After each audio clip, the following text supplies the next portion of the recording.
Hello, hello, hello. My name is Sunshine Light. This is my beautiful friend Ilona, and today is a beautiful day. We are in Montgomery County in a wonderful, beautiful park, sitting here because we like to share our story. Um, my website is God's Best Friend. I want you to check that out. It's a website of resources. We want to give back to the community, and we want to take the stigma off of mental illness as well as homelessness. So today is my beautiful guest, Ilona, and she's going to tell you her story and how we met, because our aim is we're not afraid and we're not ashamed of the gospel. We want you to know how God brought us through, and he's still carrying us to this day. But we like to give a little bit about our testimony, because that's what it's all about, testifying about his goodness. Okay, so let's get started with my wonderful friend here. How you doing? I'm doing well. Thank you for having me. Thank you so much. I really appreciate this moment in time that we're sharing.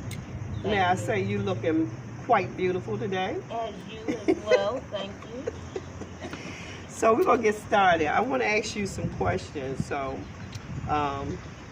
you can. What's your name? You can say your name. My name's Ilona Barnes, and that is it. Okay. I am.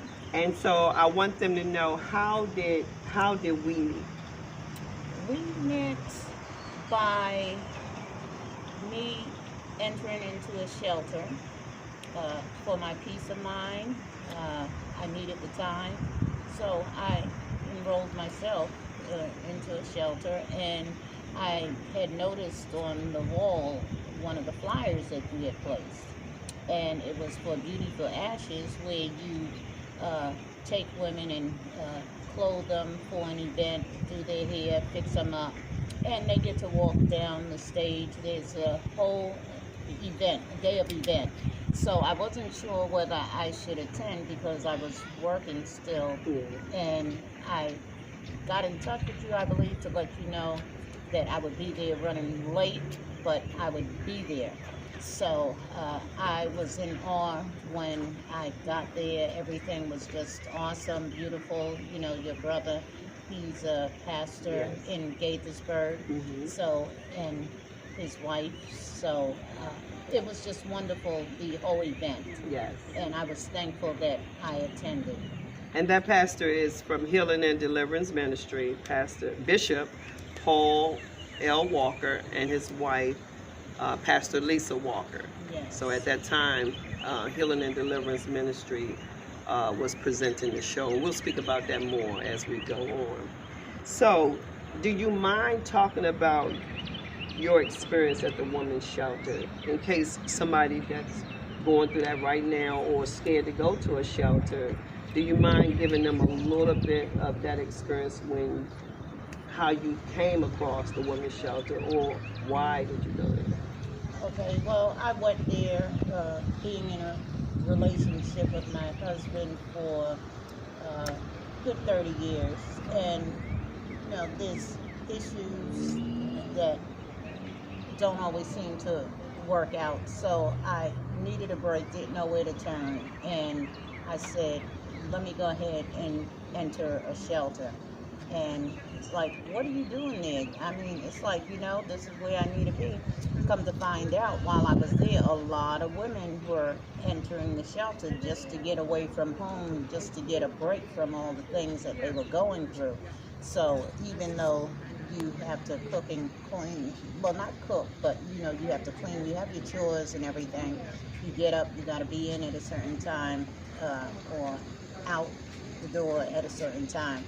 You know, I had a vehicle, so for me it wasn't a problem, but for other people who didn't have access to stuff like that, it can be a necessary thing and a thing to have a break to get away, but you know it's not a great favorable position, but it's somewhere for you to rest your head if you have nowhere to go.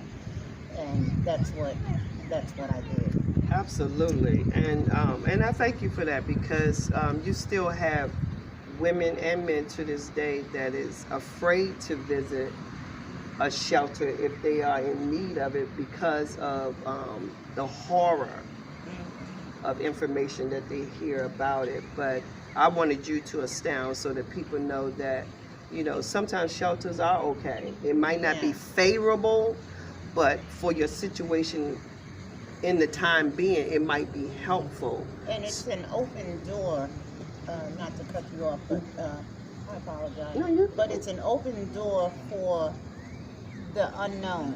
So sometimes you're scared to walk through the unknown, but I'm learning and finding out is that sometimes as you take that step, you know, God goes before you. So when you're in it, you know whether to stick with that or if another avenue is going to show up for you to take. So when your ears are open to God and Him directing you, He'll let you know. And that's what happened with me. And that leads us into the segue of when you allow the help.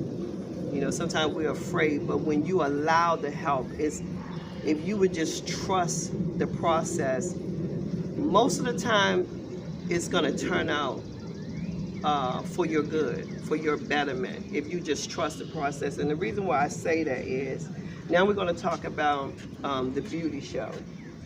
Ilona was speaking on it briefly a couple of minutes ago.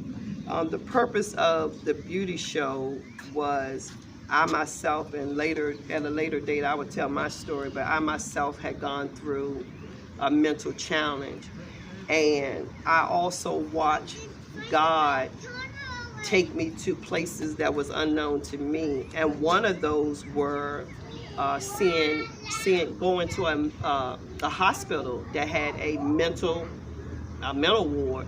And that's scary because I'm like, well, why would I want to go there and worrying about what people are thinking? Because, you know, what you believe it to be, it's scary. You know, a mental ward, that's like crazy people. But the beauty about that was my mother, who is a pastor, she said to me, she said, baby, it's okay to get help. And that's my point here today. It's okay to get help.